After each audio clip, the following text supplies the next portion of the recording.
அதாவது ஒரு ஊழியக்காரர் சுப்ர சொல்லுவாரு, விலங்குகளுக்கு எத்தனை அறிவு இருக்கு? 5 அறிவு, 4 அறிவு. மரத்துல வந்து 2 அறிவு, 1 அறிவு, 1 அறிவு வரைக்கும் கூட உயிர் ஜீவன்கள் இருக்கின்றன.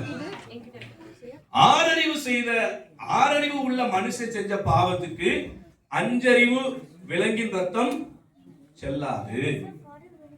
அப்ப பாவம் இல்லாத ஒரு மனுஷன் தான் தூக்கி போட்டு வெட்டணும். இங்க பாவம் இல்லாத மனுஷன் யார் இருக்கா? ஒருத்தரும் கிடையாது. நாங்க நிக்கிற வெள்ளச்சட்டை போட்டு உள்ள வெள்ளையா இருக்க கருப்பா இருக்கா ஆண்டு தெரியும். அப்படிதானே? என் வாழ்க்கையில கட்டினா நானே நதம் எழுந்த வாழ்க்கை தான். சின்ன வயசுல இருந்தே சர்ச்சுக்கு போவேன். பயப்படாதீங்க, 5 வருஷம் தான் பேசுவேன். சின்ன வயசுல இருந்தே சர்ச்சுக்கு போவேன். முதலாவது சர்ச்சுக்கு போவேன். சர்ச்செல்லாம் டெக்கரேட் பண்ணுவோம், கிளீன் பண்ணுவோம், சர்ச்சில் மணி அடிப்போம், பாட்டு போடுவோம், எல்லாத்தையும் ஃபர்ஸ்ட் ஆள். ஆனா யாருக்கும் தெரியாத பாவங்கள் எனக்குள்ள இருந்துச்சு. விட்டுலாம் நினைச்ச ஆரம்பிச்ச பாவங்கள் அதுக்கப்புறம் என்னால விட முடியல. நான் நினைச்ச கூட என்னால முடியல, விட முடியல. ஆமா, எல்லாம் இங்க கவனிங்க, தயவு செய்து இங்க கவனிங்க. ரொம்ப முக்கியமான ஒரு டைம். துபாயில இருந்து இங்க வந்துருக்கோம் பெட்ரோல் போட்டு இருக்கு. எதுக்குன்னா ஒரு முக்கியமான சொல்றேங்க. நான் சொல்றேன், 22 வருஷம் என் வாழ்க்கையில சர்ச்சுக்கு போனவன். ஆனால் எங்க ஊர்ல கட்டுறது கெராடா தங்கமான பையன். அவனை மாதிரி ஒரு பிள்ளை கிடையாது. என் பிள்ளைங்க போய் சாப்பிட முடியும், சின்ன பிள்ளைங்க. அவங்களுக்கு கொண்டு விட்டா எங்க ஊர்ல சொல்லுவாங்க, ஏன் கெராண்டு பையனா? நம்பவே மாட்டாங்க. அவ்வளவு அமைதியா இருப்பேன். ஆனா நான் அமைதியே கிடையாது. அந்த டிராகன் இந்த டார்க் ரூம் ரொம்ப கொடூரமான சிந்தை உள்ளவன். போனோகிராஃபி பார்த்தேன், விட்டுலாம் நினைச்சேன், கடைசியில் விட முடியல. அது என்ன விட மாட்டேங்குது. நான் வேண்டாம் நினைச்சேன், ஐ குடன்ட் ஸ்டாப் மைசெல்ஃப். ஆனா ஆண்டு எனக்கு விடுதலை கொடுத்து. அல்லேலூயா.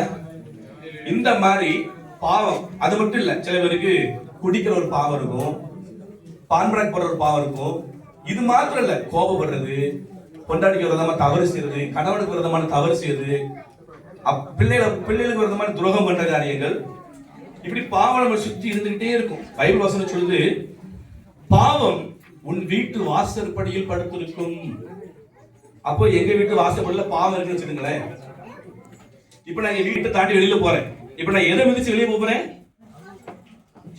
இப்ப என் ஃப்ளோர் மேட்ல ஒரு அசுத்தம் கிடக்குன்னு வச்சுக்கோங்க. நான் அதை மிதிச்சு வெளியே வந்துட்டேன். என் ஃப்ரெண்டோட கார்ல ஏறி உட்காந்துட்டேன். இப்ப என் ஃப்ரெண்ட் என்ன சொல்லுவான்? இல்ல ஒரு மாதிரி ஸ்மெல் வருதுல அப்படிங்கிற. நான் யோசிப்பேன், ஆஹா நம்ம காலில் நினைச்சிருக்கு அப்படிதானே. அப்ப பாவத்தை மிதிச்சு நான் வெளியில போறேன். என் வாழ்க்கை வெளியில நிம்மதியா இருக்காது. நம்ம வெளியில சிரிக்கலாம், பாடலாம், ஃப்ரெண்டோட கை குலுக்கலாம், கிண்டல் பண்ணலாம். என்ன மாதிரி கிண்டல் பண்ண யாராலும் முடியாது. நிறைய பேர் இருப்பாங்க என்னை விட. ஆனா நான் பயங்கரமா கிண்டல் பண்ணுவேன். ஒவ்வொரு வார்த்தையும் நான் கமெண்ட் பண்ணேன். எங்க ஐயா பிரசங்கம் பண்ணிட்டு இருந்தாலும் நான் இங்க இருந்து ஐயாவுக்கே வெளியில சொல்ல ஆண்டு கொன்னே போடுவார் என்னவா. அவ்வளோ காரியம். பாவத்தை மீச்சு வெளியில போறேன். என் வீட்டுக்குள்ள நான் பாவத்தை மிதிச்சு வீட்டுக்குள்ள வாரேன். என் வீடு எப்படி இருக்கும்? சொர்க்க மாதிரியா இருக்கும். பாவம் பயங்கர டேஞ்சர். வீட்டு வாசல் படுத்திருக்கும். இன்னொரு வசனம் சொல்லுது, பாவம் தொடர்ந்து பிடிக்கும். ஒரு தப்பு செஞ்சுட்டோம், சரி இன்னும் அது வேண்டாம் அப்படி விட்டுட்டோம், அதனால அந்த விளைவு நமக்கு வராதுன்னு நினைச்சிடாதீங்க. உயிருள்ள சாட்சிகள் நாங்க வந்துட்டு டீம்ல நிறைய பேர் இருக்கும். செஞ்ச தப்புக்கு பின்னாடி அடி வாங்கின நாட்கள் இருக்கு. விடாது. எத்தனை வருஷமானாலும் it will come back. அடுத்து, உன் பாவம் கயிறு போல நம்ம சுத்தும். நம்மள கயிறு மாதிரி பாவம் சுத்தி வச்சுக்கிட்டோம். நம்ம ஜெர்மன் நினைச்ச ஜெர்மன் முடியாது, பைபிள் படிக்க நினைச்சா பைபிள் படிக்க முடியாது. நம்ம நினைப்போம், பிரசங்கத்தை கேட்டுருவோம், இன்னைக்கு படிச்சிடணும். எப்படி இன்னைக்கு நைட்டு கூட ஜெபிச்சிட வேண்டியதான்ப்பா. ஜெபிக்க முடியாது, பைபிள் படிக்க முடியாது. ஏன்னா நம்ம செஞ்ச பாவம் என்ன செய்து கயிறு மாதிரி சுத்தி வச்சிருக்குது. ஒரு பாவம் ஒண்ணு பின்தொடரும். எங்க போனாலும் நம்ம செஞ்ச பாவம் கண்ணுக்கு தெரியாது, ஆனா பின்தொடர்ந்து வரும். ஆனா இந்த பாவங்கள் எல்லாவற்றிலும் இருந்தும் விடுதலை பண்ண இயேசு வந்தார். அல்லேலூயா.